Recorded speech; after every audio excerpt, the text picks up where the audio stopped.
اور ایک اور خبر آپ کو دیں کہ جشن آزادی پر باجے بجانے اور فروخت کرنے والوں کی شامت۔ ملیر کوٹ کا پولیس کو کارروائی کرنے کا حکم۔ باجے بجانے اور فروخت کرنے والوں کے خلاف کارروائی کی جائے۔ عدالت نے احکامات دے دیے ہیں۔ عدالت نے ایس ایچ او شرافی گوٹ اور سچل کو ہدایت جاری کی ہے۔ جشن آزادی پر باجے بنا کر عوام کو پریشان کیا جاتا ہے، یہ عدالت کی جانب سے کہا گیا۔ عبدالحسیب ہمارے نمائندے اس وقت ہمارے ساتھ ہیں۔ جی عبدالحسیب، آگاہ کیجیے گا۔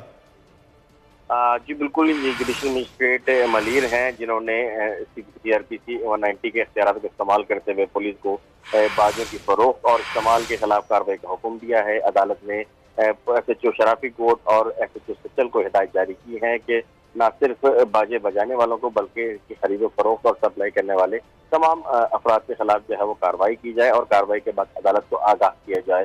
عدالت نے جو پولیس کو حکم دیا ہے اس میں کہا گیا ہے کہ جشن آزادی کے موقع پر باجے بنا کر یا بجا کر عوام کو جو ہے وہ پریشان کیا جاتا ہے اور اس سے عوام سخت اذیت کا شکار ہوتے ہیں، لہٰذا پولیس کو انہوں نے آتھرائز کیا ہے اور ساتھ احکامات جاری کیے ہیں۔ عبدالحسیب، آپ ہمیں آگاہ کر رہے تھے، عدالت نے احکامات دے دیے ہیں پولیس کو کہ وہ کارروائی کرے۔ بہت شکریہ آپ کا۔ اس وقت آپ کو براہ راست اسلام آباد لیے چلیں گے۔ وفاقی وزیر ترقی